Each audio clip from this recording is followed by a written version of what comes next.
欢迎来到新兴消息频道，请订阅频道，所以大家不要错过当天最热门的新闻。我们今天的时事通讯包括以下内容：章子怡路演力挺赵丽颖，给足她面子；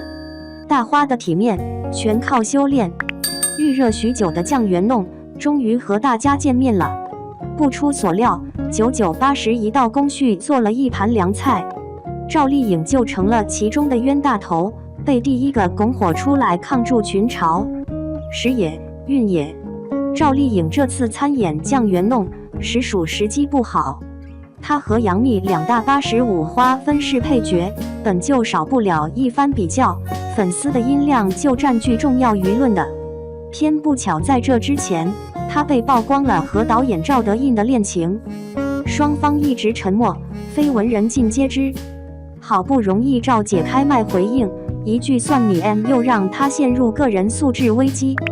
公开出言不逊，被上面暗戳戳敲打，连带着宣传的新剧都收视不佳。原本粉丝还可以嘴硬姐姐独美到底的，结果吃瓜网友一扒，发现去年11月赵丽颖在福州拍《造成者》曾发布过一段日常动态视频。视频背景明显是喜来登酒店的房间，而在同一时期，赵德胤给的红文旅拍过一段宣传片，背景同样在喜来登酒店，同时他的 IP 地位也是福州，甚至把南方视频背景反转一下，和赵丽颖的背景一模一样，连冰箱的摆放都一样。也就是说，当时并没有福州工作行程的赵德胤去剧组探班赵丽颖了。两人大概率还同居了，相当于实锤了恋情。粉丝跑到工作室评论区留言，要求辟谣、告黑等等，却统统被工作室删掉了留言。加之赵丽颖的文案里还特意带了平淡生活里的小美好、快乐的足迹，揣着一口袋快乐回家等小话题，明显就身处热恋期的小幸福。粉丝大破防，一度出现脱粉，还一度闹到前夫评论区，吵嚷着让冯绍峰把赵丽颖追回来，场面一度尴尬。没隔几天，冯绍峰就带着新女友和友人聚会被拍到，人家早就各自开启了新生活，一切不过是粉丝的一厢情愿罢了。等到电影上映，声量大战之际，赵丽颖这边直接造成无人堪用的局面，止不住的潮声也就阵阵袭来。有第20条的成功先捉在前，赵丽颖能接下大咖齐聚的酱园弄，明显是有自己的考量，奔着影圈人脉、名导班底来，概率很低，不然她也不会从戛纳活动一路缺席到路演。最大可能就是复制此前的成功，通过配角角色出圈来吃到红利，但万万没想到竟然栽倒了台词上。明明是角色的高光时刻，但用他的腔调说出来，有种照本宣科的背书感。还不等网友大范围责难，业内人士汪海林一举把他推到了声浪高处。他在社交平台公然大夸电影里面杨幂的表现要好于赵丽颖，搅屎棍般的发言让本就虎视眈眈的两家又一次掐了起来。与此同时，导演陈可辛此前的一段采访也被发酵，他称自己拍电影每个角色不会拍好多条，过不了的话就改剧本，改到演员能演为止。刚好赵丽颖饰演的西林一角原型是和张爱玲齐名的民国10大才女之一的苏青，但和苏青相比，赵丽颖的呈现明显改过人设，改过造型。说到底就是角色不适配，她更适合演绎底层出身、性格坚毅的人物，才女、文人的人设和她本身就有种割裂感。于是两相一对仗，就被认为导演口中的改剧本是她饰演不了之前的设定。而与此同时，杨幂却有了新突破，她演的是一个监狱大姐大角色，圆滑世故、社会老油条类型，和她本身的性格就有契合之处。王许梅算是在她的舒适区，起码不会让人出戏。如此一来，赵丽颖演技、业务能力的讨论也就慢慢发酵起来。这就涉及到了演员吃饭的家伙时，眼瞅着就要砸饭碗啊！万万没想到，这时候章子怡出手帮了他。任谁都知道，酱园弄的阵容一出，最大的问题就暴露了。多位大牌明星参演，导致剧本注水，换来子怡白眼伺候。导演压不住场面，每个人都得罪不起，就都给他们安排了相应的高光戏份。电影时长也就控制不住的增加，不得不分成上下2部上映。口碑不好是必然，但又因为有下部还没上，急需要找一个背锅侠。事事不顺心的赵丽颖就这样撞到了枪口上。赵丽颖不出席路演，躲过了犀利的连环发问，但场场都在的章子怡却躲不了。在被问及听说希林在下部的戏份会更重的问题时，章子怡力挺赵丽颖，短短几句话就否认了她在有限的戏份里没能发挥好的质疑。她大方提到，我们下半场会有很多对手戏，所以还请大家期待下面的，证实了詹周氏和希林在监狱的交流戏会是下一步的重点。如同电影里讲的含混不清的女性互助那般，章子怡挺身而出的这一面才更突出了电影的内核。她没有落井下石，没有幸灾乐祸。对比之前她为了剧宣跑去赵丽颖社交平台下主动求互动，被晾了一夜，她才是一直维护着电影里大小角色的希林。或许这其中也有利益的考量，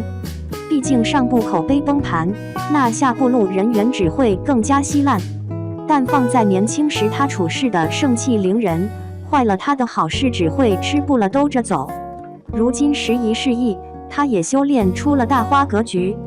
相互攻击的电影只能是一盘散沙。至于两位能不能在对戏中激发出超出观众期待的演技贡献，那就交给时间去证明吧。一天票房超1.5亿，酱园弄大败《碟中谍8》，夺全球冠军。这个夏天最出人意料的票房炸弹，并非来自好莱坞的超级英雄，而是一部中国味十足的影片《酱园弄》。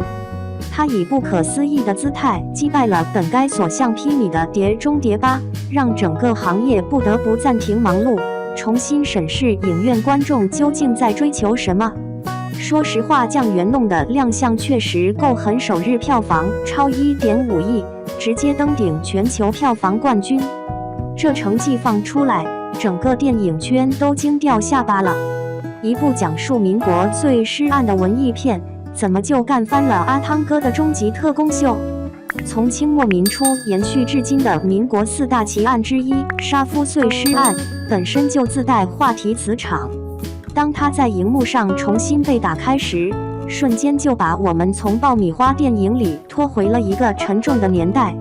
主角詹周氏那双深不见底的眼睛，诉说着旧社会女性在性别牢笼中的挣扎。最令人震颤的是章子怡近乎毁容式的表演。当你看到章子怡瘦削的身影在荧幕上移动，那份绝望甚至让空气凝固。杨幂则撕碎过往的光鲜形象，以苍老疲惫的面容迎接挑战。赵丽颖饰演的知识分子角色，平静下暗涌着反抗的洪流。这些演员拼尽全力的演绎，使得酱园弄摆脱了传统犯罪片框架的束缚，人物不再单薄，命运也非黑即白。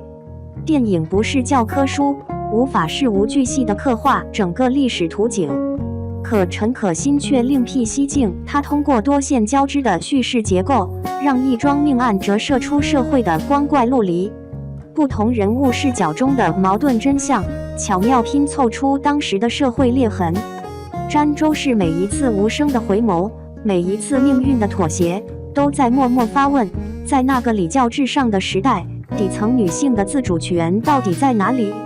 有人将陈可辛的技法与希区柯克的全面布局相类比，当细节层层展开，真相从未被全盘托出，却处处留下蛛丝马迹，让每个观众都成为了主动的思考者。与此同时，《碟中谍8》面临着截然不同的困境。《碟中谍》走过近30年，阿汤哥早已成为该系列的活图腾。年过花甲的他仍在完成那些令人瞠目的惊险动作。影院里我们依旧会听到倒吸冷气的声音，但再惊人的动作也撑不起将近3小时的片长。当观众们不断看表时，已无声传递了疲惫的信号。更令人惋惜的是，这部电影似乎被过往的成功束缚住了手脚。他试图同时取悦老粉丝与新观众，却陷入了两边都无法满足的窘境。对于粉丝而言，缺乏实质性的情感告别；对于普通观众，前7部的情怀积淀反而成了理解障碍。最终，一部本该成为爆款的终结章，被自身的犹豫拖垮了节奏。酱园弄的黑马式突围与《碟中谍8》的失忆，本质上揭示了一条规律：观众正从感官刺激转向心灵共振。我们似乎厌倦了英雄必胜的逻辑公式，却渴望在黑暗中寻找灵魂深处的共鸣。《速度与激情》系列最新作市场反响平平，漫威近2年逐渐疲软的口碑证明，再炫目的视觉轰炸，若缺乏对人物内在深度的挖掘，也无法持续点燃观众的热情。当荧幕一次次被特效填充而内心毫无波澜时，电影的意义何在？曾凭借小丑震撼全球影坛的杰昆·菲尼克斯感慨：真实的情感永远比花哨的技艺更能抵达人心。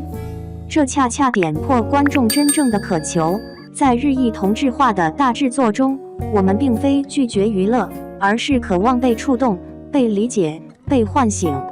詹周士或许永远得不到他那个时代渴望的公义，但在影院里，无数观众借由他的命运开始重新思考女性的生存困境与社会公平的尺度。